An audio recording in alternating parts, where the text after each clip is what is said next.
Hello hi's, welcome to Moncotex. நம்ம சேனலுக்கு support பண்ணாதவங்க சப்போர்ட் பண்ணுங்கள். இந்த வீடியோவில் அமேசான் கேடிபி டிஸ்கிரிப்ஷன் எந்த ஃபார்மேட் யூஸ் பண்ணலாம் அப்படின்னு தான் பார்க்க போகிறோம். 2 டைப்ஸில் நம்ம புக்கை லிஸ்ட் பண்ணுவோம். ஒன்று ஃபிக்ஷன், இன்னொன்று நான் ஃபிக்ஷன். ஃபிக்ஷன் அப்படின்னா கற்பனையாக நம்ம இல்லாத ஒரு விஷயத்தை எழுதுகிறோம் அப்படின்னா அது வந்து ஃபிக்ஷனில் வரும். ஸ்டோரி, நாவல், ரொமான்ஸு இந்த மாதிரி ஏதாவது நீங்கள் எழுதுறீங்க அப்படின்னா, ஒரு கற்பனையாக எழுதுறீங்கன்னா அதெல்லாம் ஃபிக்ஷனில் வரும். நான் ஃபிக்ஷனாக உண்மையாக இருக்கிறது. இப்போ குக் புக் அப்படின்னு சொல்லிட்டு எப்படி செய்யணும் அப்படின்னு போடுறீங்கன்னா, அந்த குக்கிங் எப்படி செய்கிறதுன்னு நீங்கள் ரியாலிட்டியை போடுறீங்க. ஸோ அது நான் ஃபிக்ஷனில் வரும். ஒரு கலரிங் புக் போடுறீங்க கிட்ஸுக்குன்னா அது வந்து ஒரு ரியாலிட்டி. ஸோ அது நீங்கள் நான் ஃபிக்ஷன் கேட்டகரியில் வரும். ஓகே, இது ஃபிக்ஷனுக்கு நான் ஃபிக்ஷனுக்கு டிஃப்ரென்ஸ் இது தான். ஃபிக்ஷனில் என்னென்ன புக்கெலாம் வரும் அப்படின்னு சொல்லிட்டு இங்கே லிஸ்ட் பண்ணியிருக்கேன். ஸோ இது எல்லாமே வந்து ஃபிக்ஷன் கேட்டகரியில் வரும். அண்டு நான் ஃபிக்ஷன் அப்படின்னா என்னெல்லாம் புக் வரும் அப்படின்றது இங்கே லிஸ்ட் பண்ணியிருக்கேன். ஸோ இதை பார்த்து நீங்கள் வந்து ஃபிக்ஷனாக நான் ஃபிக்ஷனாக புக்கை மேக் பண்ணியிருக்கீங்க அப்படின்னு பார்த்துட்டு நீங்கள் அதை செலக்ட் பண்ணிக்கலாம். ஃபிக்ஷனும் நான் ஃபிக்ஷனும் எந்த மாதிரி ஃபார்மேட்டில் நம்ம ரெடி பண்ணலாம் அப்படின்னு பார்க்கலாம். ஃபர்ஸ்ட் லைன்லேயே நம்ம ஹூக் கொடுக்கணும். ஹூக்னால் நான் பெர் டேக்கு $1000 ஏர்ன் பண்ணுறேன் அப்படின்னு தம்ப்நெயில் வைக்கிறேன்னா எப்படி இவங்க ஏர்ன் பண்ணுறாங்க அப்படின்னு நமக்கு ஒரு கியூரியாசிட்டி க்ரியேட் ஆகுது இல்லையா? ஸோ அதை தான் ஹூக்னு சொல்லுவாங்க. பார்த்திங்கன்னா நெக்ஸ்ட்டு அந்த புக்கு வந்து எந்த கேரக்டரு, என்ன தீம்ஸு, எந்த கதையை சொல்ல வரீங்க அப்படின்றத நீங்கள் டீட்டெயிலாக கொடுக்கணும். லாஸ்ட்டில் சிடினா கால் டு ஆக்ஷனை நீங்கள் கொடுத்துருங்க. ஏரமார்க் மென்ஷன் பண்ணி பாக்ஸில் எக்ஸ்பிளைன் பண்ணியிருக்கேன். நீங்கள் அதை பார்த்து ரெடி பண்ணிக்கலாம். நெக்ஸ்ட்டு நான் ஃபிக்ஷன்.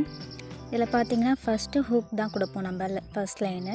நெக்ஸ்ட்டு வந்து நீங்கள் கஸ்டமர் பார்த்தவொடனே எது பார்க்கணும் அப்படின்னு நினைக்கிறீங்களோ அதை போர்டில் காட்டுங்க.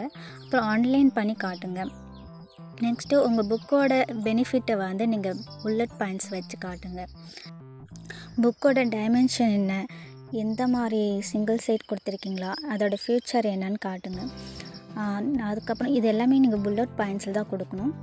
ஏன்னா கஸ்டமர் பார்த்தவொடனே வந்து டைரக்ட் பேராகிராஃப் படிக்க மாட்டாங்க. எதெல்லாம் புல்லட் பாயிண்ட்ஸ் கொடுத்துருக்காங்க, எது போல்ட் பண்ணி காட்டுறாங்க அதை தான் டைரெக்டாக பார்ப்பாங்க. ஸோ அந்த மாதிரி நீங்கள் கொடுத்தா தான் அட்ராக்டிவாக இருக்கும்.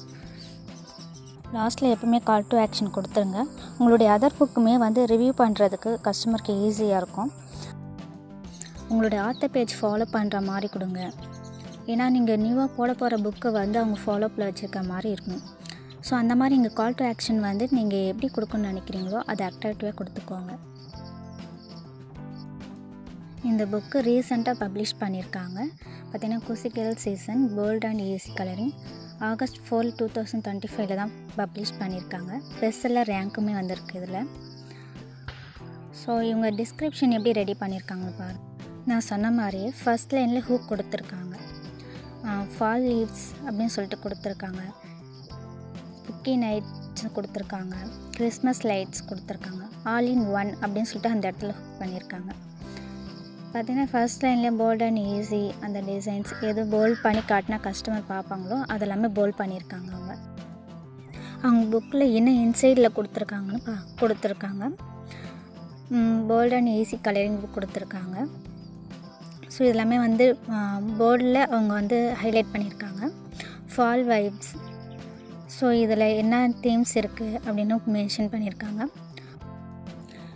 அடுத்தது அவங்களுடைய டிசைன்ஸ் எத்தனை இருக்குது அப்படின்லாம் மென்ஷன் பண்ணி புல்லட் பாயிண்ட்ஸில் கரெக்டாக கொடுத்துருக்காங்க.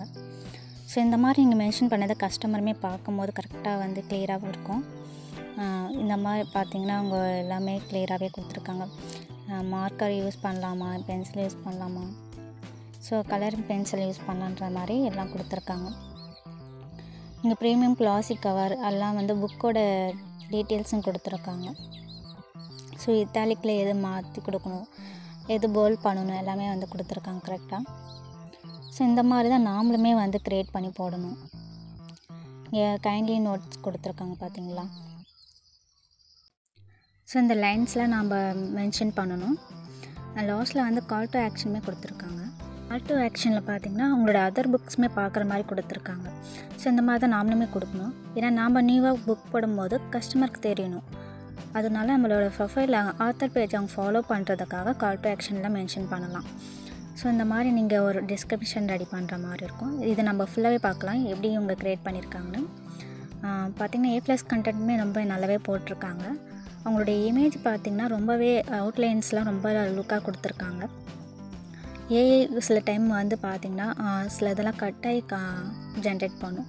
ஸோ அந்த மாதிரிலாம் இல்லாமல் நீங்கள் அதெல்லாம் ஃப்ரண்ட்டில் போடாதீங்க. இந்த மாதிரி A+ கண்டென்ட்லாம் கொடுக்காதீங்க. கரெக்டாக எல்லாமே இருக்கா, பர்ஃபெக்டாக ரொம்ப அவுட்லைன் டார்க்காக இருக்கா, ஸ்மூத்தாக இருக்கா அப்படின்னு பார்த்துட்டு அந்த இமேஜ் A+ கண்டென்ட்டில் மென்ஷன் பண்ணுங்கள். ஸோ இதெல்லாம் நீங்கள் வந்து கரெக்டாக பார்த்துக்கோங்க. இவங்க எப்படி பண்ணியிருக்காங்க எல்லாத்தையும் செக் பண்ணி பாருங்கள். இந்த மாதிரி நீங்கள் ஒரு A+ கண்டென்ட்டை மென்ஷன் பண்ணி போகிறதுனாலையும் உங்கள் புக் வந்து அதிகமாக சேல் ஆகும். ஒரு ப்ரொஃபஷ்னலாக இருக்கிற மாதிரி இருந்தால் தான் அவங்க கஸ்டமர் வந்து நம்ம ஒரு கம்பெனியில் வாங்குகிறோம் அப்படின்ற ஒரு ஃபீல் கொடுக்கும். ஸோ நம்ம இந்த மாதிரி தான் க்ரியேட் பண்ணணும். கஸ்டமர் ரிவ்யூ எப்படி கொடுத்துருக்காங்க அப்படின்னு பாருங்கள். நிறைய பேர் வந்து 4 வரைக்குமே ரிவ்யூ கொடுத்துருக்காங்க. சில பேர் 3 கொடுப்பாங்க. வீடியோலாம் கொடுத்துருக்காங்க. ஓகே, உங்களோட புக்கு எப்படி இருக்குது அப்படின்னு சொல்லிட்டு அவங்க வீடியோவுமே பாருங்கள். உங்களுக்கு வந்து ரிவ்யூவில் கூட சில பாயிண்ட்ஸ் கிடைக்கலாம் உங்களோட புக்கில் இன்சர்ட் பண்ணுற மாதிரி. நான் சொன்ன மாதிரி சில இந்த ஸ்டார் கம்மியாக ரேட் கொடுத்துருக்கோங்க எல்லாருடைய ரிவ்யூஸும் படித்து பாருங்கள். அந்த ரிவ்யூவில் அவங்க என்ன எதிர்பார்க்குறாங்க அப்படின்னு தெரிஞ்சுட்டு கூட நீங்கள் அதுக்கு ஈக்குவலாக ஒரு புக்கை வந்து நீங்கள் ரெடி பண்ணி போடலாம். ஏன்னா ரிவ்யூஸ் வந்து பார்த்திங்கன்னா அவங்க கஸ்டமர் வந்து என்ன எக்ஸ்பெக்ட் பண்ணுறாங்களோ அதை நம்ம கொடுத்துருந்தோம் அப்படின்னா டிஸ்கிரிப்ஷனில் இருக்குது அப்படின்னா நம்ம புக்கை வாங்குறதுக்கான சான்சஸ் இருக்குது. ஸோ அதுக்கு தான் நான் அடிக்கடி வந்து ரிவ்யூமே பாருங்கள் அப்படின்னு சொல்கிறதுக்கு ரீசன். ஸோ நீங்கள் ரிவ்யூலாம் பாருங்கள், கரெக்டாக பார்த்துட்டு உங்களுடைய புக்கில் இல்லாத ஒன்று நீங்கள் அதை கொடுத்தீங்கன்னா கஸ்டமர் வாங்குவாங்க. ஸோ இந்த மாதிரி நீங்கள் எல்லா ரிவ்யூஸும் ஃபோட்டோஸ் எல்லாம் பாருங்கள். இதை விட இன்னும் பெட்டராக எப்படி கொடுக்கலான்னு. ஏன்னா கலரிங் புக்கெலாம் வந்து காம்படிஷன் அதிகம். அதில் நீங்கள் ஓவர் கம் பண்ணணும் அப்படின்னா இந்த மாதிரிலாம் நீங்கள் செக் பண்ணிவிட்டு போட்டிங்கன்னா உங்களோட புக்கு சேல் பண்ண சான்சஸ் அதிகம். ஸோ அதுக்கு தான் நீங்கள் வீடியோ அண்ட் ஃபோட்டோஸ் அந்த கஸ்டமர் என்ன எக்ஸ்பெக்ட் பண்ணுறாங்க, என்ன இல்லைன்னு சொல்லி சொல்கிறாங்க, அதெல்லாம் பார்த்துட்டு உங்கள் புக்கில் டிஸ்கிரிப்ஷனில் எல்லாம் மென்ஷன் பண்ணுங்கள். Okay guess, thank you. நெக்ஸ்ட் வீடியோவில் பார்க்கலாம். நம்ம சேனலுக்கு சப்போர்ட் பண்ணாதவங்க சப்போர்ட் பண்ணுங்கள். Bye guys.